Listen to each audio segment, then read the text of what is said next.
One morning, Thomas felt terrible. Oh my, I feel all stuffed up. You feel all stuffed up, Thomas, said Percy. Yes, Percy, and I need to sneeze, but it just won't come out. Oh, I feel terrible. Do you think you'll be well enough to collect the special visitors at the station? Said Toby. Yeah, that's right. You have to give them a tour around the branch line. Make sure you don't sneeze, Thomas. Oh, that's right. Ah! Ah! Ah! Ah! Ah! Oh. I couldn't sneeze if I wanted to, which I really do. Later that day, Thomas was at Tidmouth Station collecting the special visitors, and he still felt all stuffed up. Everyone was very excited. I hope the visitors like our branch line. Oh, they will think it's the nicest branch line of all, said Toby. Then there was trouble. Huh? Huh? Uh?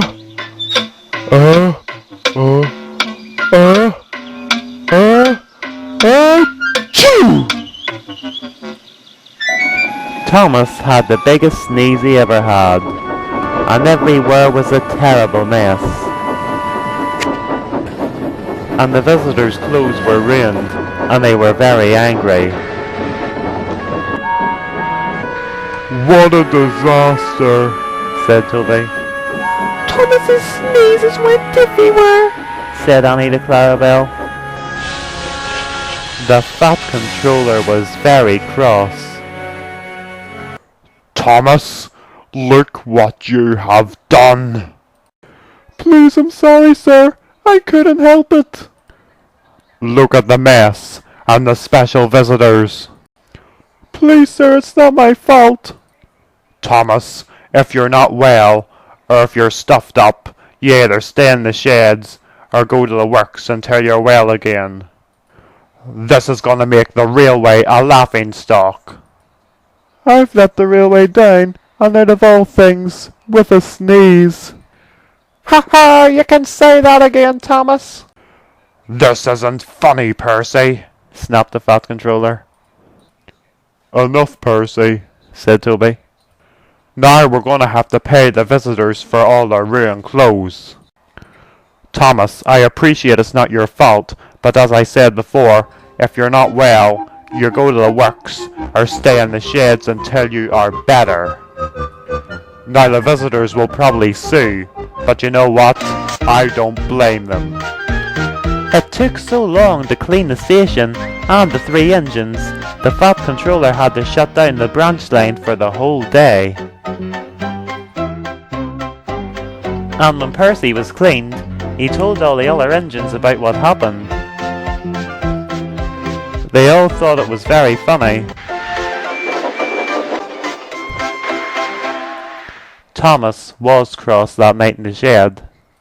Do you not realise, Percy, how embarrassing that was for me, and you're going around telling all the other engines and making it a big joke? And those visitors could even sue the railway. And to make matters worse, we've lost a full day's work with the branch line being shut down. The only person they should sue, Thomas, is you. After all, you did sneeze all over them. Only by accident, said Thomas. You sneezed over me as well, so I think I'll sue you too. I'll sue you for the branch line and Annie and Clarabelle. Thomas was furious.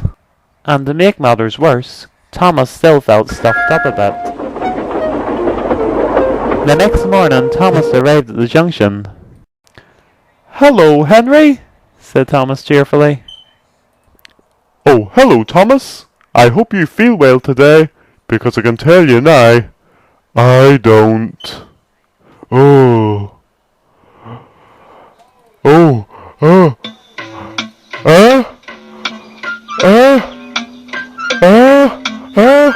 Achoo! Thomas was cross, and just then Diesel arrived. I heard what happened at the station yesterday, Thomas. I hear you caused a terrible mess.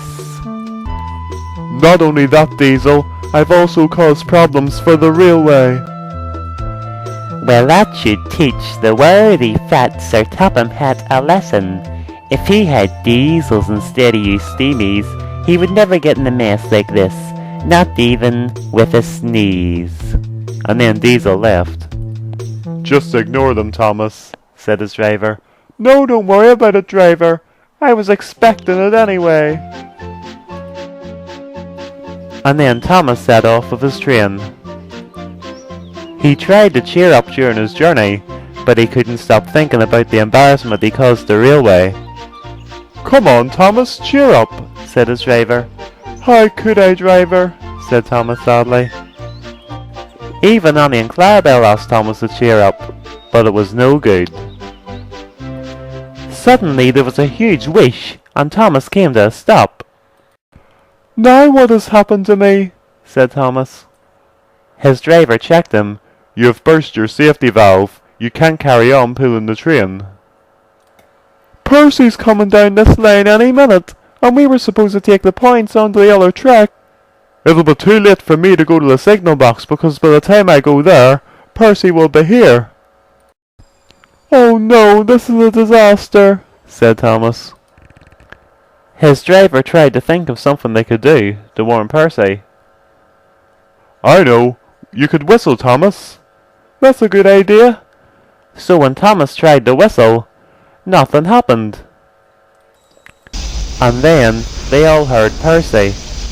He was coming down the track. That sneeze yesterday has damaged your whistle, Thomas. There's only one thing I can do. I have one more sneeze left in me. If I try and sneeze, maybe Percy will hear it and come up slowly. Thomas tried his best.